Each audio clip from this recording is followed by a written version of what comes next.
Ladies and gentlemen, the American Broadcasting Company brings to its entire network one of radio's most unusual programs. Pat Novak, For Hire.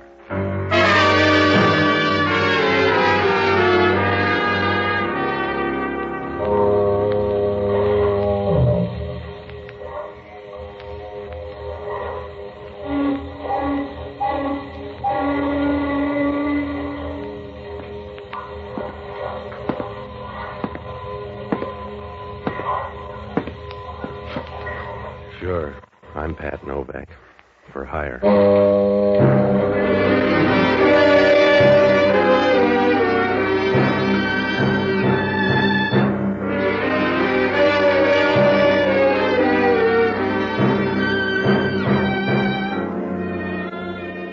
That's what the sign out in front of my office says. Pat Novak for hire. You don't get in the blue book that way, but you don't embarrass your friends either. Because down on the waterfront in San Francisco, they don't separate the good and the bad. They let them run together. And before long, you got a caste system. You're either alive or dead. If you're on top, you keep fading the crowd and trying for sevens until you lose the dice. It's about the only way to play it, unless you like worms. I rent boats and do anything else that'll put a fast handle on a buck. But it doesn't always work out because down here, all your luck is junior grade and trouble is trumps. I found that out Tuesday night. It was the first time I ever saw Reuben Callaway, and the last time, too, if you like to keep a tidy record. It was about 7 o'clock, and I'd just started back across the bay from Sausalito. You could still see Mount Tamalpais squatting on the Marin shore, light brown near the top, but dark and black farther down, like a cupcake that's been in the oven a little too long. A low fog was beginning to squeeze in on the far side, so I kicked in the searchlight, and that's when I picked him up. He was struggling feebly with his face near the water, and he was almost bald, so that when the light hit him, he looked like a cantaloupe that somebody got tired of. I pulled alongside and started to haul him aboard. He brought most of the bay with him. Help me. Please help me. Yeah, well, wait till I get a hold of you, will you? Come on. There. Sit down. No, here. Lean against the gunwale. Yeah, thanks. Is the water red or you been shot a little? Do you have to know everything? No, it's your load. Carry it, mister. Yeah. Move your feet. I got to get us ashore. If you like it, go ahead. But don't hurry for me. Well, if you feel that way about it, pick another spot to die in. Go back in the bay where you'll have company. You've got to help me. I want you to get in touch with a girl named Alma Biggs. Yeah? You'll find her at the Empire Club out on Geary Street. My name's Reuben Callaway. Tell her about me. She'll pay you for it. What'd she do, collect bodies? Just give her this key. It's for a locker down in the bus station. Now, look, Pop, you don't know me. Suppose I use the key. You can't spend it. You better take the money. All right. Just see Alma and tell her it didn't work out. It didn't work out for me at all. I guess that's right, huh? On the big things, you're 100%. I don't need a check. Oh! Here, set up. I told you I don't want you dying in here. Stop beefing, fella. You don't have all the bad luck.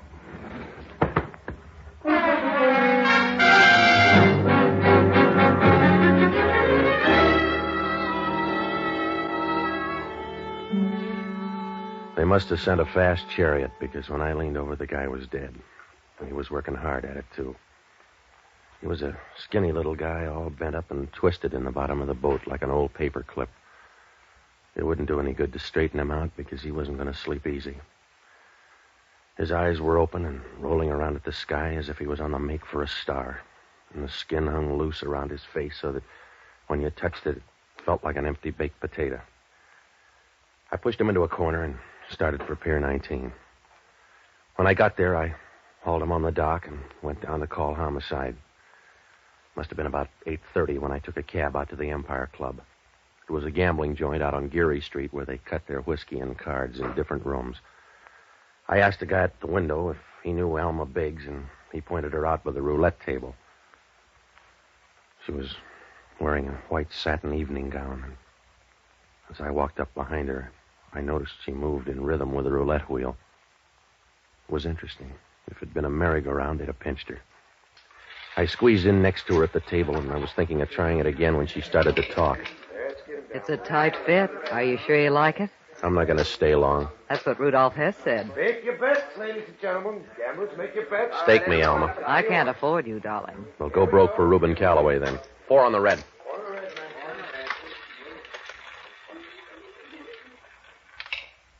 I ought to keep you for luck, darling. Will you comb your hair? I'll take the chips. They'd look bad on Callaway. Oh. It's too crowded here. Let's find a closet. All right. Did he look pretty? For a fish, he was all right. Who are you? Pat Novak. I picked him up in the bay. He said to look you up and tell you it didn't work out. That would please Turk. Yeah? Who's Turk? The reason it didn't work out. Is that all, Mr. Novak?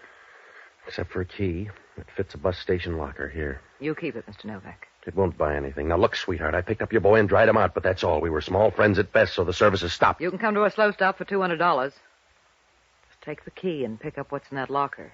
I'll get it from you later. Yeah? I'll meet you in an hour. Where's a good place? Your apartment? Well, it's a place. I'll find it in the book. I hope you don't mind. No, the thin walls will save me. What's in the locker? What would it prove? Proves you got a small mouth, Angel. Unless you're going to kiss it, don't worry. 9:30 then? All right. I'll bring the 200 with me. Don't worry about the dough. Oh? Because I scooped your chips off the table. See you later.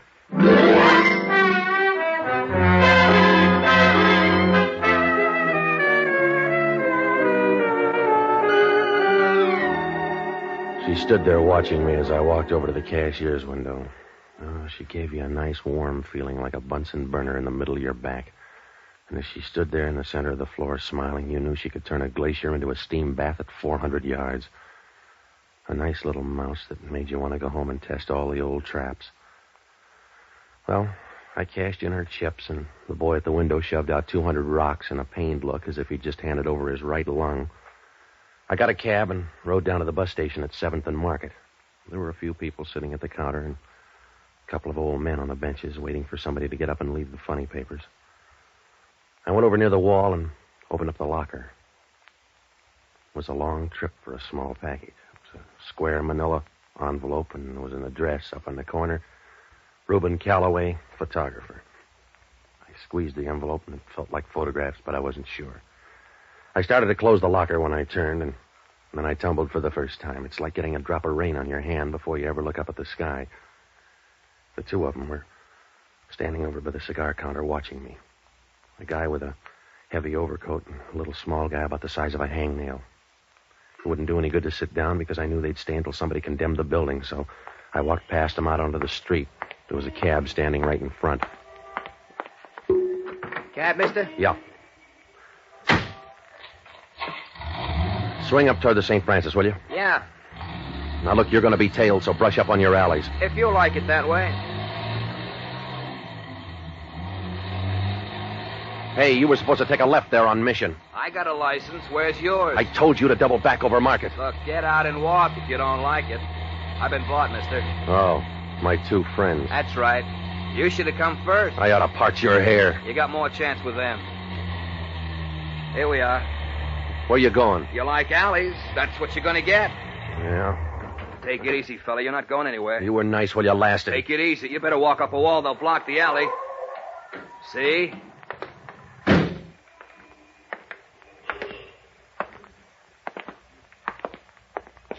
Crowded alley, huh? Yeah. Give me the envelope so we can all get out. Can Junior help you? Give me the envelope. There. Now let's see it. Yeah, it's still sealed. You all through? I don't know. I'll see. You like him, Joe? No. That's the way it is, mister. He don't like you.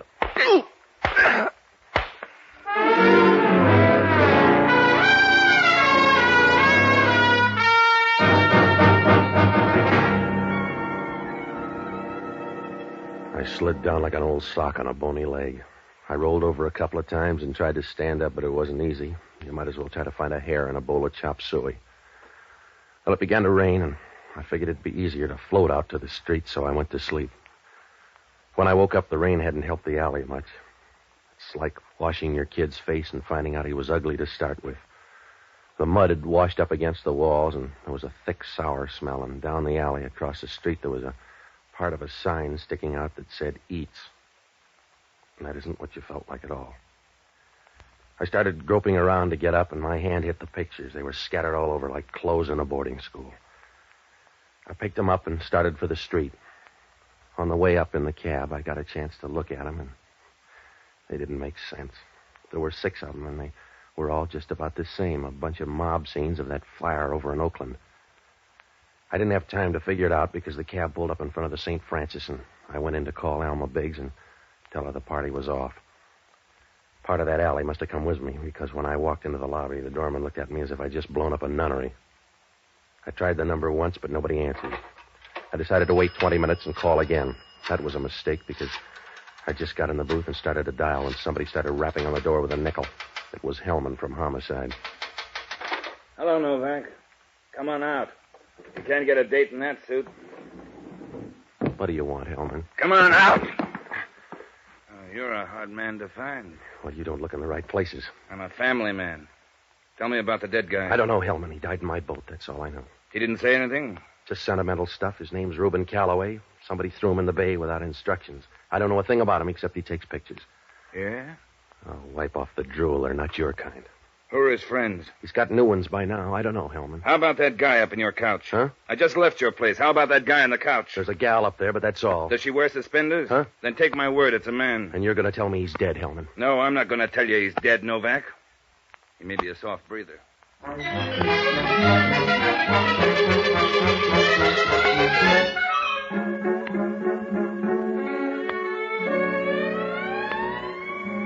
When Hellman mentioned the stiff up at my place, I knew we were going to be in low gear the rest of the night because Hellman isn't an easy guy. He wouldn't give his wife an aspirin if she had concussion of the brain. He took me out the side door, and we rode up to my apartment. The dead guy was lying on the couch with his arms across his chest as if he wanted somebody to give him a lily or a way out of this. The lamp was shining down in his face, and the light was distorted, but when you stood over him, you could see his face was the color of pressed seaweed. If he had anything to be happy about, you couldn't tell, because his mouth was open and hung over to one side like a loose change purse filled with old teeth. His clothes were rumpled, and his shirt was open at his neck. You could see a chain around his neck and a silver medal in the dull light against his chest. It looked out of place and made you feel funny, like seeing a picture of a Madonna in a bowling alley. I watched him while Hellman made noise. He still looks like a man. Yeah? Who is he? George Leggett. What does that prove? Who his mother was. We're checking for a record. The gun, too. What gun? One was lying here on the floor. I want to know if it's the same gun that killed Reuben Callaway. Well, you'll need some prints. Anybody can buy a handkerchief. Where were you tonight? In an alley down near Mission Street. You like it down there? It's all right. You'd like it. I got shoved in and pushed around for these pictures. They don't look like the right kind of pictures. Well, I can't explain that, Hellman. Maybe they took the good ones. How do you fit in? Callaway gave me a key to a locker down in the bus station. It was for a girl named Alma Biggs. And the girl sent you down? That's right, with $200 running money. If you want to know about Callaway, look up a guy named Turk. Turk what? I don't know, Hellman. Maybe he's only got one name. Maybe the other was Stinker. You got a police file. Look him up. The girl mentioned him. That's all I know. We'll look him up. But I'm not going to forget you. One guy's dead on Pier 19. Another up here in your apartment. You're mixed up, Novak. There's a connection. I'll shop around till I strike it. You couldn't strike oil on a filling station. You got a double murder. Shop for a pair of people. I'll shop far enough to get you, big shot. Far enough to see you fry. Well, you got the lard for it, Hellman. If you keep your mouth shut now, you can hold in the blood. Oh, Hellman talking. Yeah? Where'd you find out? That'd make it easier. You sure the same gun killed them both? Yeah. Yeah, I'll be in. Well? Huh? Oh. Wrong number, Novak.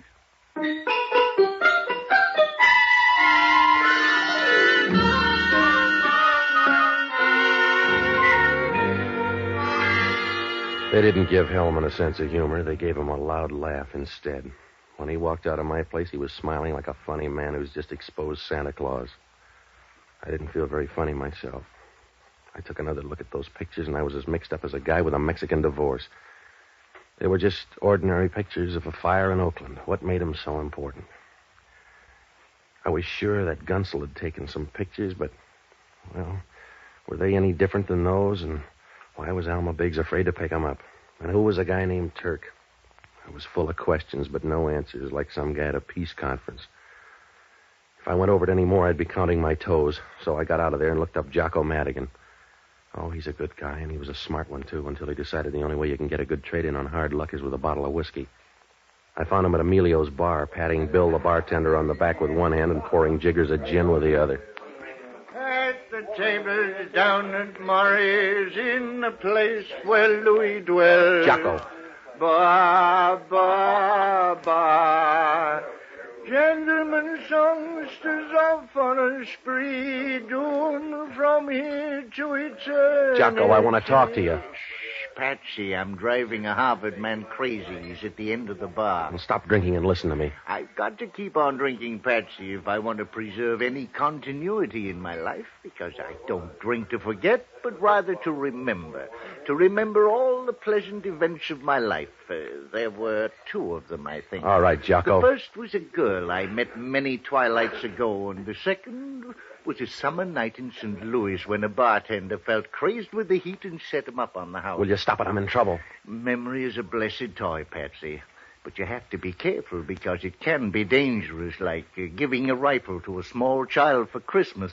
It's true he can get some temporary pleasure out of it by shooting various neighbors, but sooner or later he's going to kill the only rich relative in the family. Jocko, I'm tired. And memory is the same way. So you're entitled to collect the few good ones you have. You're allowed to straighten them out and put them in order. After all, an old pool ball gets racked now and then. You all through? Yes. I've run out of memories. Hellman thinks I killed two guys 10 miles apart. Wasn't it difficult? The same murder gun. The whole thing is tied up with some pictures. In color? A guy by the name of Reuben Callaway died in my boat. He gave me a key to a locker downtown. The pictures were there. Is that one of them? Yeah, take a look. Oh, if it's a group picture, they were a very unruly family. It's the Oakland fire. Two gunsels followed me and took some of the pictures. In the meantime, some guy got shot in my place. Everybody's after the pictures. Why? Have you seen the other pictures? No, I took an intermission. That's why you got to help. Now, you'll find Reuben Callaway's address in the phone booth. Get up there and go through his stuff, will you? It doesn't sound legal. Neither's a bum murder rap. Get up there and go through his pictures. Try to find anything that'll fit in with his set. Where are you going besides jail? I got to find a gal named Alma Biggs. Oh, you'll have trouble with a name like that. She's probably changed it. The locker key was tabbed for her, but she hired me to run her errands. Is she pretty? Yes, if you like a fast track. Now get up there, Jocko. Why can't I see her? Will you stop it, Jocko? Just get up there. Forget about her. She'd scare you to death. Yes. Well, at least I'd die hopeful. Good night, lover.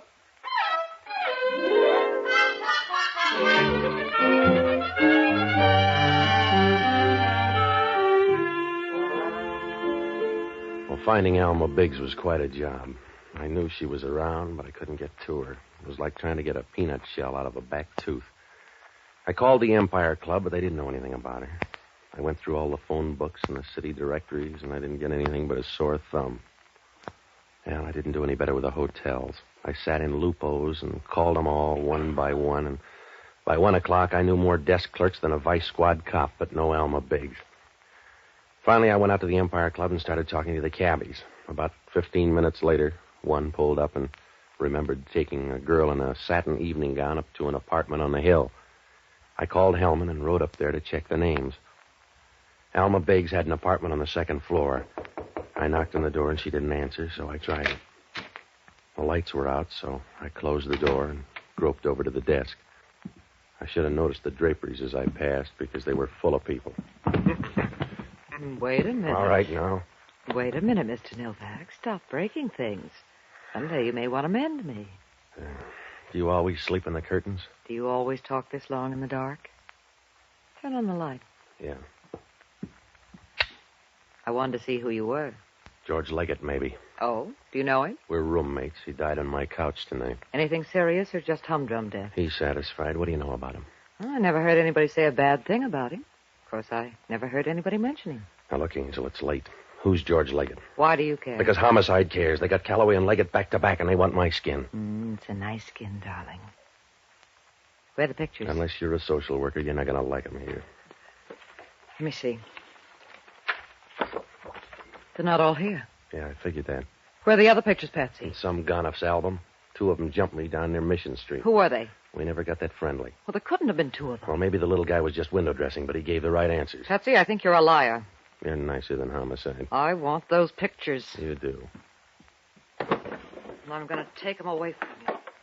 And if I had them, that's a big enough gun to do it. Get the pictures, Patsy.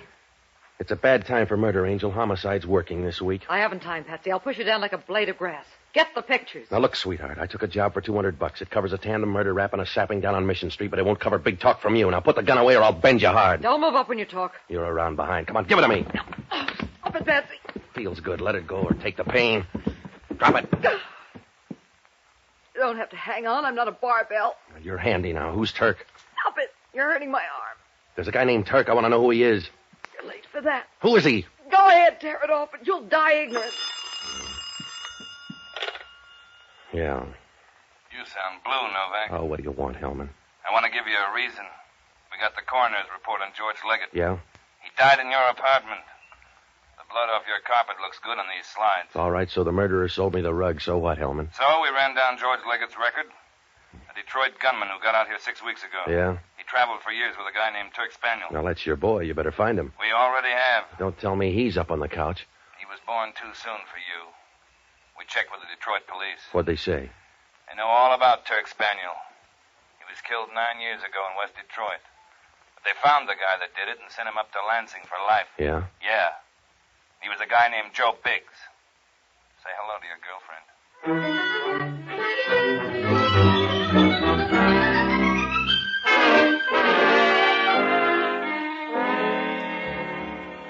Well, I didn't talk to the girl because I knew she'd close up faster than a Dublin meat market on Friday.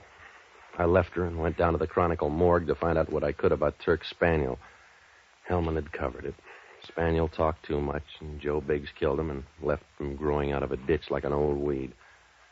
I didn't know where to turn now. With Turk gone, who was after those pictures besides Alma Biggs, and what did they prove? I knew the answer was there, probably in plain sight, like a blimp on a football field, but I couldn't get near it. It was past 2 when I got back to my apartment, and the phone was screaming for help. Yeah. Hello, Patsy. This is Jocko. What'd you find out? That Callaway was quite a photographer. Yeah? You should see some of the pictures. Ooh, I'm in love with him. All right, Jocko. Did you find anything? There's a check for $1,000 from Alma Biggs. Yeah, what else? Some more pictures of the Oakland fire. One of them looks good. Yeah? It's just like the rest, except in the background something is circled with a red pencil. That'll do it, Jocko. And there's a clipping here with another picture. I can't tell, but I think they match. What's it say? Well, it's all about... Jocko, what's the matter? Are you all right, Jocko? Jocko, you all right? He says to tell you no.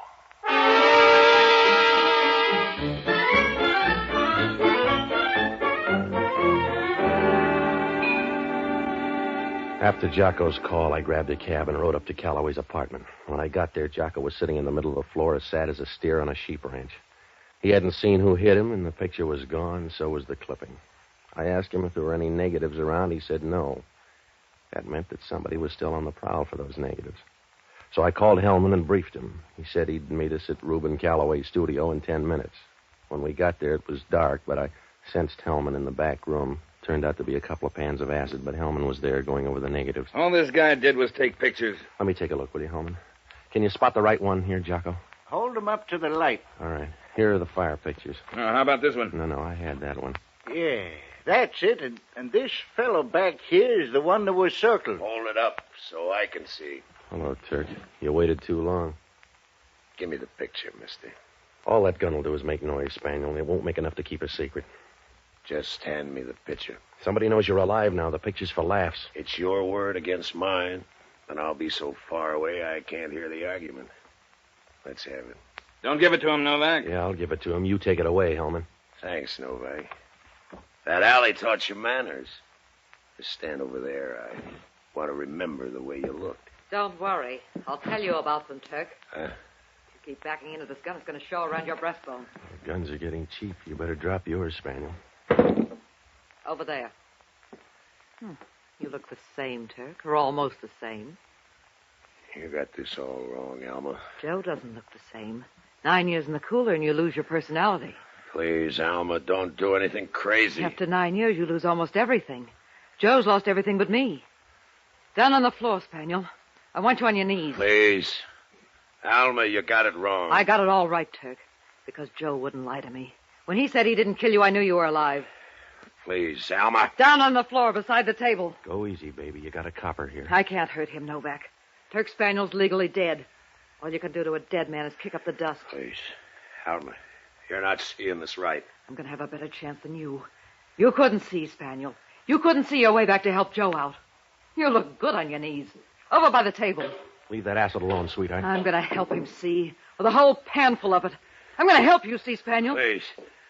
Please, Alma, you wouldn't do that? You got the short end of the bat.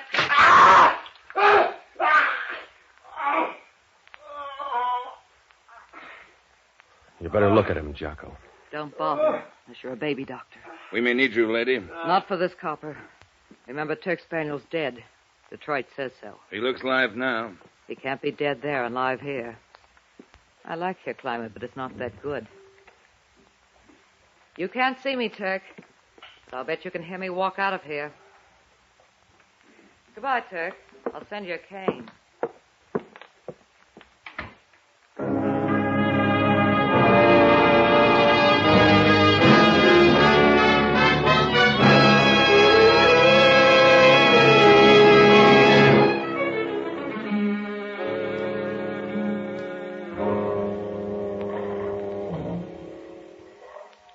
Well, Hellman managed to get most of the story out of Turk Spaniel. Reuben Callaway stumbled into the whole thing, and he didn't know what hit him. He went over to Oakland to take some pictures of the fire, and he got a picture of Spaniel in the crowd. Spaniel saw him and trailed him over to this side. He had to get the pictures because back in Detroit, he'd framed Joe Biggs with a riddled-up body and skipped out of the country. He'd been away until a few weeks ago, and now he was waiting for a boat out of San Francisco, so he had to stay dead. He sent George Leggett after the pictures, but Leggett figured it was a good way to double-cross him and stay in the clear, so he tipped off Alma Biggs, who'd come out here on a lead a few weeks before. Turk finally tumbled. With a local gunsel, he killed Callaway and left Leggett in my apartment where he trailed him.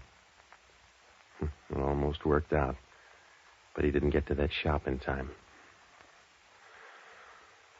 Well, Hellman asked only one question. When I first met her, did I know that Alma Biggs was that hard? No. In that satin evening gown, I didn't think so.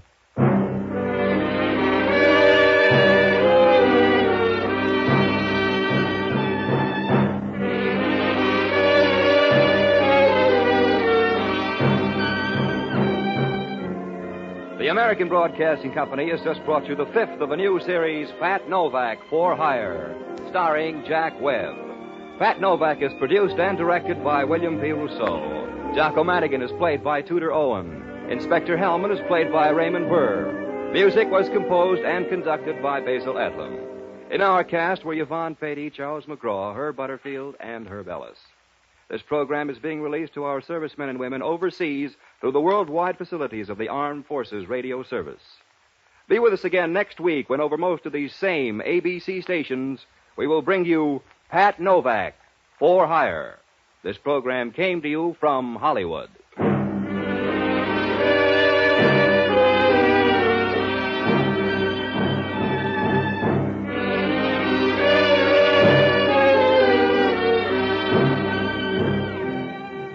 Now, a brief reminder. There is no mystery to this statement. Wherever they serve, at home or abroad, the men who wear the uniform of the United States are men of whom we can be proud. Army, Navy, Air Force, Marines, Coast Guard. All of them serve our country and us with pride and honor. This is ABC, the American Broadcasting Company.